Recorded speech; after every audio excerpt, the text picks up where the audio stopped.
lui est dans une diplomatie de haute sphère. Quand vous réveillez comme ça, quand on cogne les points clés. Tous les généraux, les 4 généraux rwandais sont sanctionnés. Et l'armée rwandaise va être sanctionnée. Vos affaires, tout est contrôlé. Il n'y aura rien qui sera fait en dollars américains. C'est ce que dit Kagame commence. Hey, funga mukanda, funda mukanga. Go to hell. Papa, calme-toi, calme-toi, calme-toi. Et puis, Atiki Bango. Maintenant, il faut qu'on reprenne, on verra. Et puis, bon, hey, Kabila, avoir un bel argent. Et 1 million, 10 milliards. Hey. Il vous observe. Quand il cogne tant, diplomatie haute sphère, les Américains disent que non, on va frapper celui-là. Quand on frappe Kabila, il faut se nambe. Oh, ils ont bloqué à Chimanga. Hey, Chimanga. Même histoire à Chimanga, non? C'est un peu de l'histoire à Chimanga. Attendez, Naïb Sabino, tu sais que dit, dans un système, il y a Chimanga. Bonne histoire, j'ai un cousin. Un cousin est parti se marier. Il est parti épouser. Il arrive dans la belle famille, là au village chez moi au Kasaï. Il arrive au village pour épouser. Et puis ils sont contents avec ses amis. Ils commencent à boire. Il y a quelques petits là, les petits frères, et tout ça, les grands frères de la femme qui disent que, hey, oh beau-frère, beau-frère, il y a le kota, mais la masanga. Oh beau-frère, boyko. Il y a penabiso, raté masolo. Chimanga, mon cousin, a entendu ça. Chimanga était 2 mètres 2. Moula yimbinga kosaganate. Chimanga yoki. Lui, mon cousin là, il n'aimait pas. Moi, je suis bon. Il était plus méchant que moi. Il ne voulait pas de bêtises. Chimanga lui dit, quand Paul Kaïb, on est sous. Nana yoko bala masinanga yao. Ça finit mutu. Te, fini mutu te. Sikoyo, pour ni bazolo bakenga za mutu pamba. Est-ce que tant on est yawa? Est-ce que na zui eloko ya mutu? Ça finit mutu. Pourquoi bozo finga ngai kenza mutu pamba? C'est ngai. Quand il dit ça, azo mata, attention azo mata, a télémiliko. Eh, tu manga tika. Te, nga nalingi na yeba po ani bozo finga ngai. Finga po ani. Te, tu manga tika. Eh, o eza e pa babo kilo. Ati bobo kilo neni. Bo tika ngai. Ses amis le tiennent comme Chimanga était très fort. Ce sont des maisons de huttes. Hein? Chimanga se soulève, il bouge. Tout le monde tombe et toute la maison de huttes là, elle est écroulée. La belle famille dit, c'est quoi ça? Non, mais Chimanga est fâché. Il vient d'écrouler la maison. Où est-ce qu'on va dormir? C'est ça qui donne. C'est ça qui donne une pambo mais la kamasanga chaque fois azoya ko bala sœur na biso yewana abukindat. Hey! Allez, boka Chimanga bobete Chimanga. Bobete Chimanga bobete Chimanga. Bango wana nyonso tuna nzoto Chimanga bakangi Chimanga. Babando bete Chimanga. Aliaka akosakana te. Bobete Chimanga. Chimanga salika boazo podeka elongi na mutu na yepo. Bazo ete. Ha! Chimanga salika we bazaki soki combien ka village mobimba tout le monde était là-bas en train de taper Chimanga. Chimanga récupère ses lèvres seulement comme ça longoli moi elongi atali boye. Amonika mutu azaki di bosso wana. Chimanga beti konde Tshisekedi wana. Parce qu'ils savaient qu'ils sont nombreux. Je n'ai pas besoin de commencer à taper ceci, taper cela. Non. Oh, tout du fond d'un yéyo. Oh, il y a des bosso, il y a des bosso. Chimanga beti di kofi. Un homme de 2 mètres 2. Mouton Polondo. Il te regarde en face, il cogne. Kakawa. Les petits qu'on a cognés là, les coups étaient tellement forts. Parce que tu m'en avais plus autre chose à faire. Petit abando qui m'a le pango, azoluka soyi. Parce que soyi a Nicolo n'a assez et Katani. Et maintenant, Nicolo, soyi. Il faut ça, moi, parce que la langue là, il est devenu sèche, non? Maintenant, il doit faire tout au niveau de la gorge pour, comment on peut dire, relier la salive. Il y a des colonnes assez pour, alors que moi, bien à niveau de la gorge. Abando ça la marche, le pan au mobimba, le petit a perdu connaissance, en train de chercher la salive, en train de tourner dans la parcelle, et les autres disaient, aïe, aïe. Surtout quand les frères de l'autre là ont vu qu'il faisait, hey, Chimanga bomi mwana, Chimanga bomi mwana, Chimanga bomi mwana, nde sekeda salaki, le kofi a liboso, le kofi a liboso, oyo wilingo mali akufi, le quick il est assez à Kenda, nde le kofi a liboso, juste un test. Nanga commence à dire que non, voilà, maintenant, les drones nous cherchent, ils veulent nous faire du mal. Lokota, nous savons, c'est vous qui voulez faire du mal à Tshisekedi avec des drones. Nous vous connaissons, Bozo Kosa. Nanaza au courant, je vous informe. Et aussi, m'a pété, et donc, au ça, ils ont pété. Bobo Sanabino, information là-bas américain, ils ont quitté comme ma casse, nous sommes. Eh, Ibokanga, Chimanga, Bobeta China, le Bibo Beta Chimanga. Abomi ndeko na bino ndende kwana ye wana zo tourner ka lopango ba ye ba zipi susu ba kangi su chimanga ba tubwenga beta chimanga chimanga saka boye saka azo produire ka elongi ba toucher mutu te on peut taper partout ici mais pas la tête. Tous ces petits villages là tout le monde chimanga bomi bango na bomi kwikili bomi kwikili bango ba zipi chimanga babe chimanga lui bon ça va ngala kufaka boyete ngai nazante wakalo njo mulumba na kufa boyete ngaza Félix Tshisekedi Chilombo Chibeton mutu chamwa asali boyi a replié tout le monde le relâche parce qu'il est tellement fort quand il se soulève à tout le monde d'abord hey. Il y avait un garçon devant lui. L'histoire retiendra que le garçon qui était devant lui là, c'est le même garçon qui cherchait la salive. Donc, tous les temps que cherchait la salive là, on tapait Chimang. Le garçon rentre, il arrive seulement en face de Chimang. Chimang soulève tout le monde. C'est le même garçon qui est en train de chercher la salive. Hey, hey. Chimang a dit, oyo. Na okufana oyo. Oyo na kotikete. Wana nde armée rwandaise. Tshisekedi atalika armée rwandaise. Sanction. Kakawa. Hey. Mbala moko sikoyo. Garçon wana. C'est la deuxième fois. Un deuxième coup. Le garçon perd l'écoute sonore. Maintenant, le garçon commence à faire, comme il faisait un chant à salive, cette fois-ci, c'est l'écoute sonore qui est parti. Yewana. Le sous-mbangu. À qui le sous-local. Allez, continuons notre émission. Le garçon est parti. L'écoute sonore.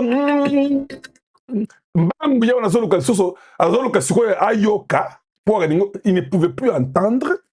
La salive n'avait pas encore récupéré la salive. Maintenant, il est comme niveau, na salive, na écoute sonore. À quelle source? Hey! Chimanga bomi mwana, Chimanga bomi mwana. Allez, wakanga Chimanga nalobi. Hey! Et tous encore sur lui. C'est ça que Tshisekedi est en train de faire. On va continuer l'histoire après. Ils sont tellement dépassés que Nanga et Sikazali. Oh non, Tshisekedi, il a fait la canne. Hein. Vous avez vu la semaine passée, non? Il y avait des Rwandais qui parlaient en Kinyarwanda. Nanga Linga Kima. Je ne vous ai même pas montré ça. Il était tellement mal à l'aise que Linga Kima. Tu vois? Un esclave, un médiocre, quelqu'un qui a vendu sa nation pour Nambongo. Le Koso Nambongo a Tekisimbo Ganaï. Maintenant, il ne sait plus s'en sortir. Tshisekedi, je l'ai barré, il ne va pas la constitution. Allez! Nanga, on lui pose la question maintenant. Mais Nanga, c'est quoi tu sais que Nénine? Yewana, abandi de sous. Qu'il veut changer la constitution. Vous pouvez même voir qu'il n'est pas vraiment sûr de ce qu'il dit. Hein, parce que les bar language, c'est moi les professeurs. Moulongeshi. Nada tangi sagaba bar language. Potra tataroy, potaka elongi. Et quand il parle, regardez un peu. Qu'il veut changer la constitution. C'est les garçons qui les fassent.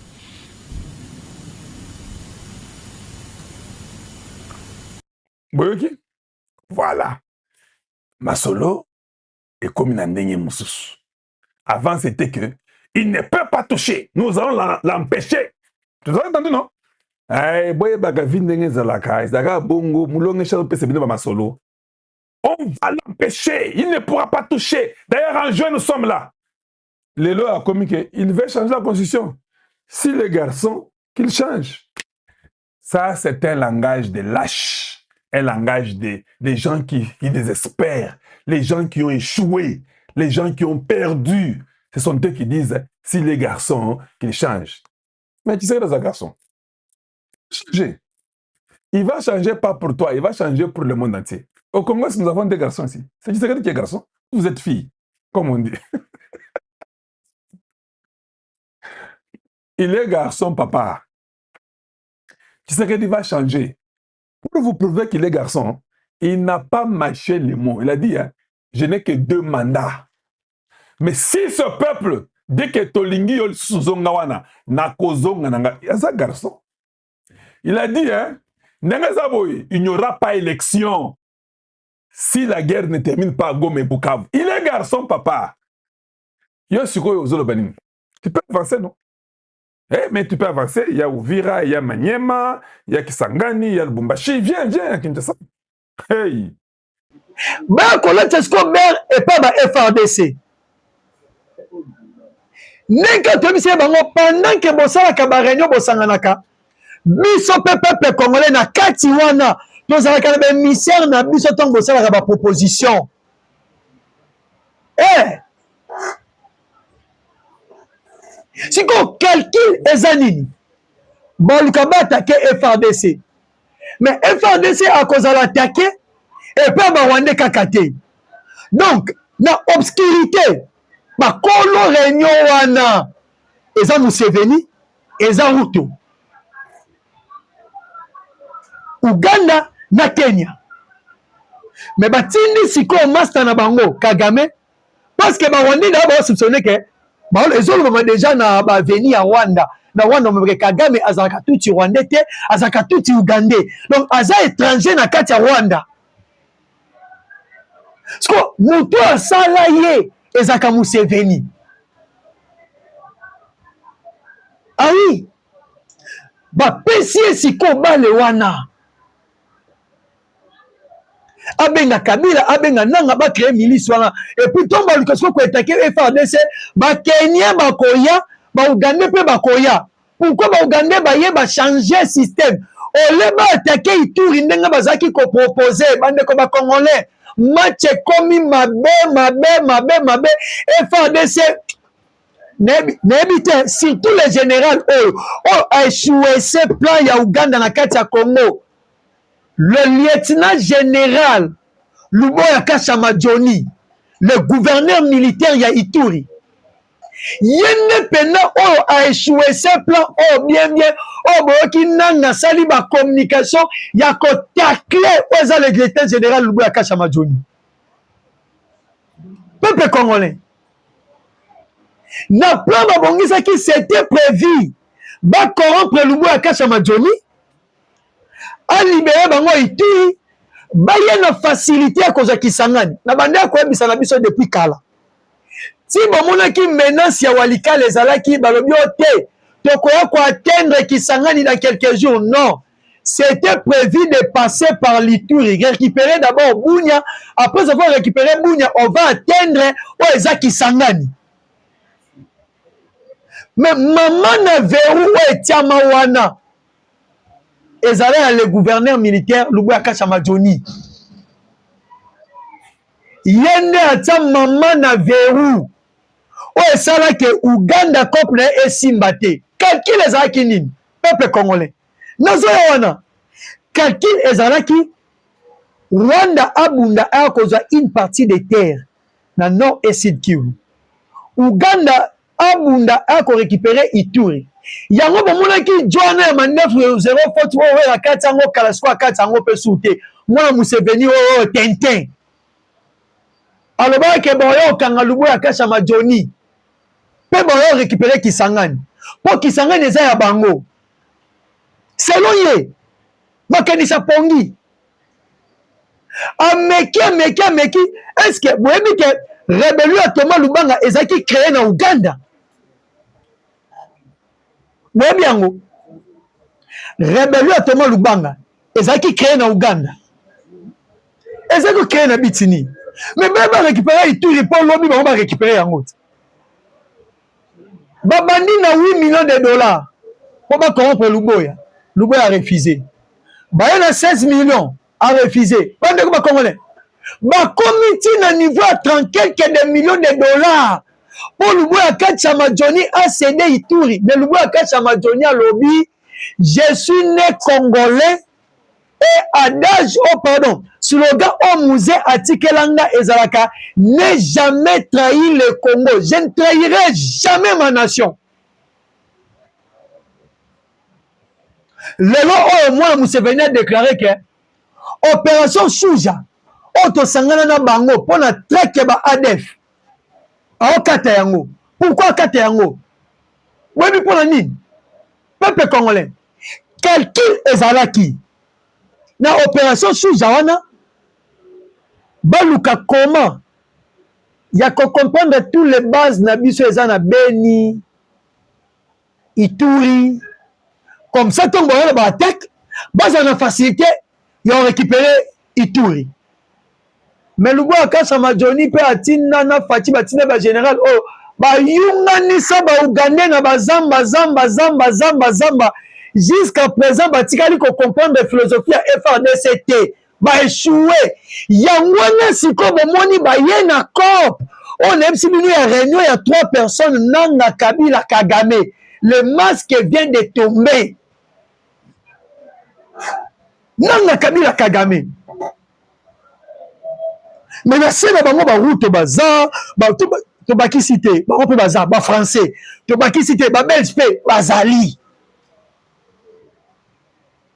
Mais c'est que Bini. Moi, c'est le 15 mai. Tu comprends, Yango. Tous les cops, on peut ça, Kagame, à ça là. Tu os comprendre, Yango, facile, peut te dénoncer, Yango. Tu os bon, Yango.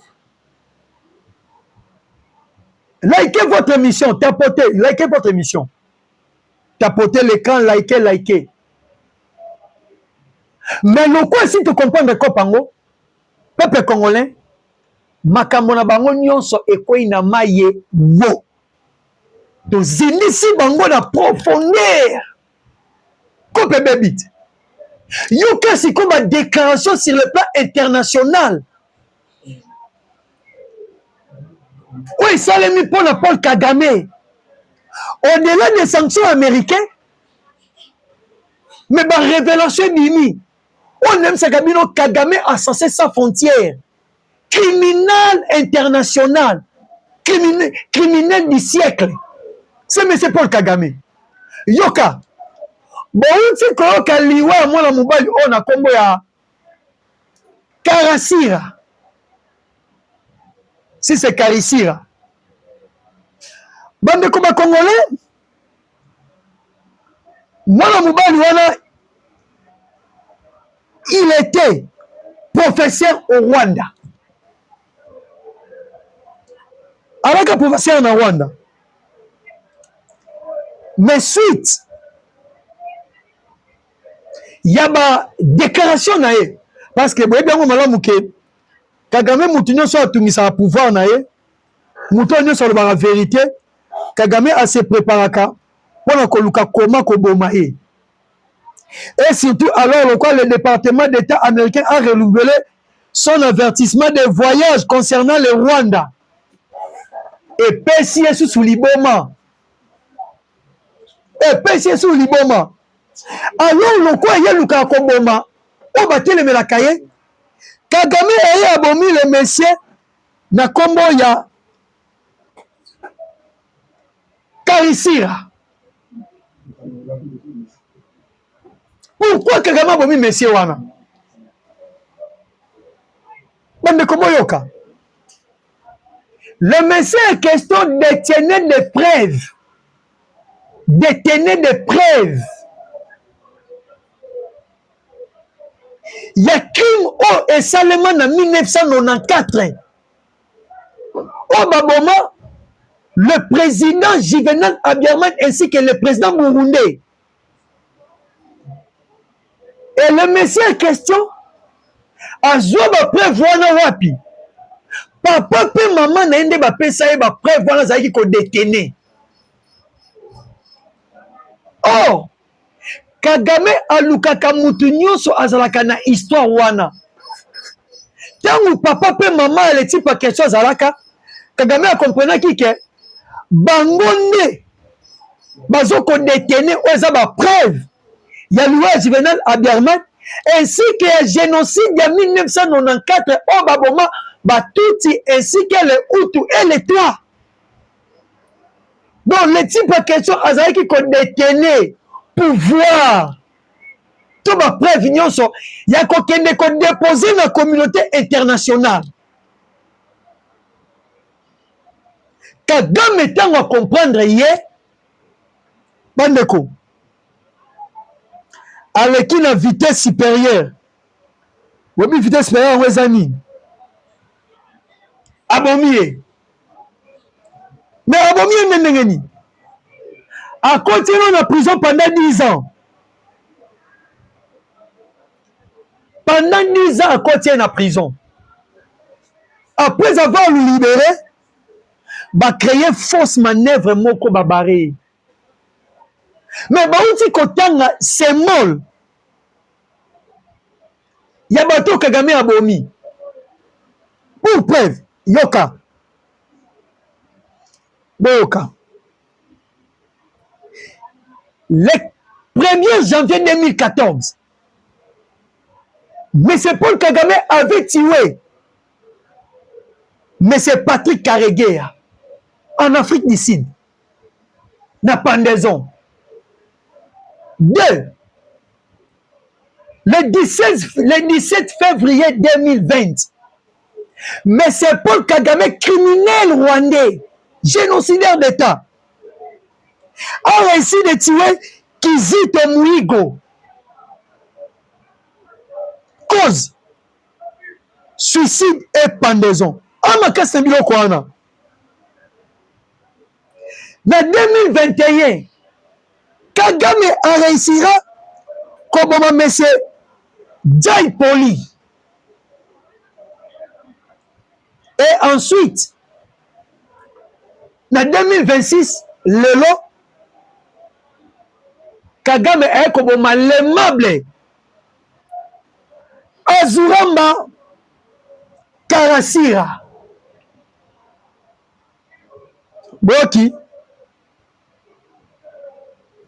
Là, c'est la disparition et les attentats et les tentatives des citoyens rwandais. Kagame a disparaîtra. Le Messie n'a comblé Boniface. Twangiramana. Aboma Eugène Nereyemana. Aboma Monsieur Siradio Busamburu Marem Miye. Iba kombo na bango. Faustin Kayumba. Nyamwasi. Et ensuite, Faustin, il est le survivant, mais ensuite en exil. Et ensuite, Madame Victorine Ingaribe.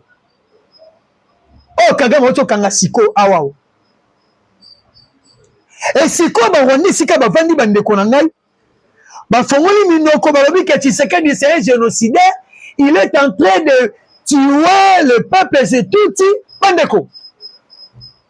Na ketsa ba révélation oh monsieur oh tikeli biso. Le monsieur a question le nom excusez comment on va vendre à makasi hein? Karasira lobby, c'était Paul Kagame en 1994 qui tuait les Tutsis ainsi que les Hutus. C'était lui.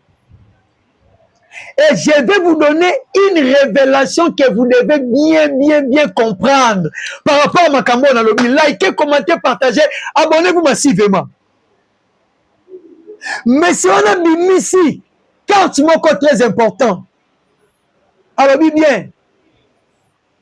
Et ça manœuvre à Paul Kagame na ba Museveni. na bafrançais bakolocope un peuple congolais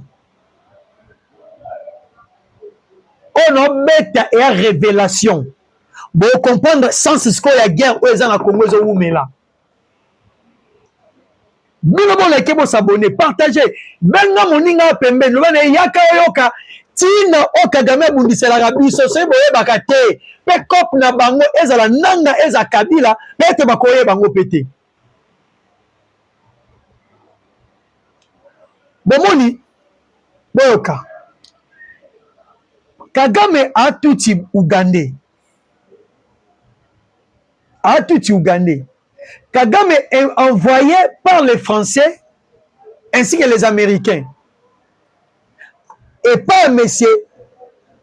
Yoweri Museveni abendi apesi COP ebise lokola yoza tuti Ougandais so ke na Rwanda ekoyeba na te ke yoza Ougandais eyebani kaka batuti mpe bamisu base réfugie awa na Congo oyebi tant nde masolo ezalaki kende oyo toyana mposa ocontrôler RDC mais pour te contrôler RDC parce que Mobutu tosoli na yapesa biso cobalt or aboyi il faut tout ça mutu oyo akozala na écoute na biso ya nyonso tokoloba Museveni aye abimisi Paul Kagame ba armé ye parce que bango baforma Paul Kagame ake koma président na Rwanda babomi Abiyarimani Kagame aye abengani Pasteur Bizimungu Kagame aye a récupérer Masolo na ko récupérer Masolo a récupérer qui baby c'est il faut Mobutu akende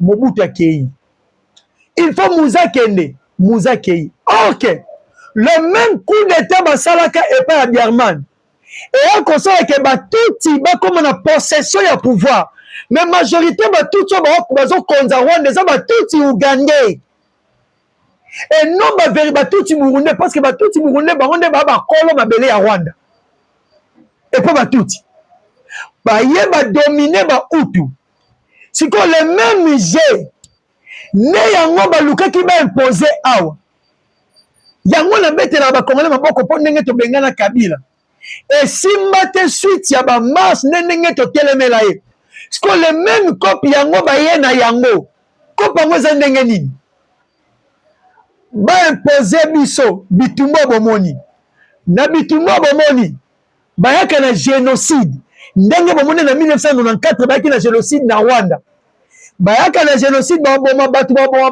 batu sous tutelle ya nini tozoya koprotéger batuti oyo baza na Congo oyo baza malmené na pouvoir ya bacongolais ndenge basalaka bahutu na Rwanda peuple congolais balobi bahutu baone bazo boma batuti toya na protection na bango et le même je pense que bauti koyoka ngo Kigali na site ya Uvira baki koloba ke toye ko protéger batuti o baza wapi na République démocratique du Congo précisément na Uvira pourquoi discours ya haine et puis ça me pas congolais et puis ba congolais ba boma bango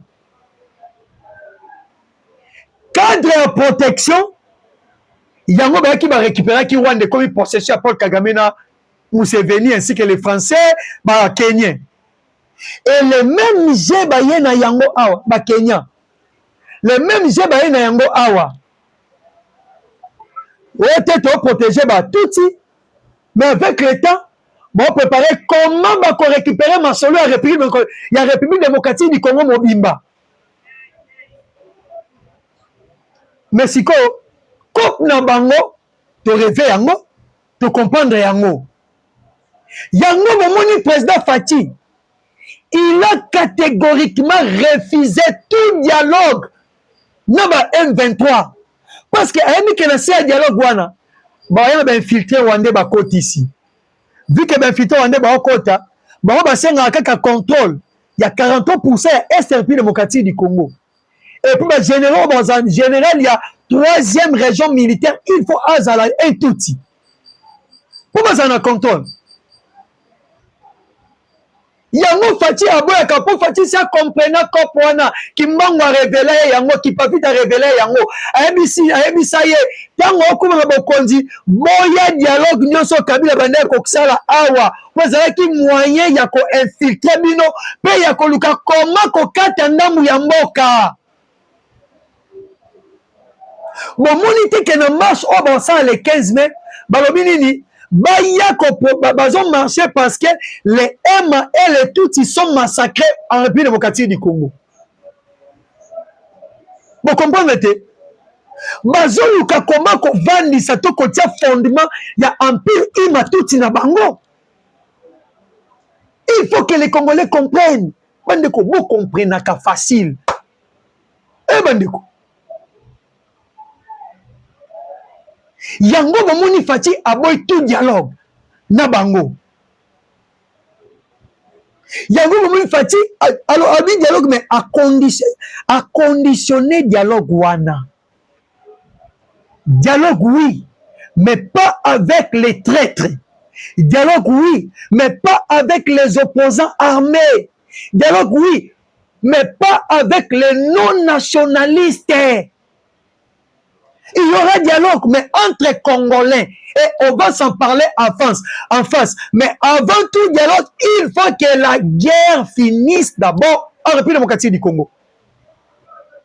Avant toute élection, il faut que dialogue, il faut que la guerre est si la Nakatia République démocratique du Congo. Peuple congolais, Kop Nabango et Baby.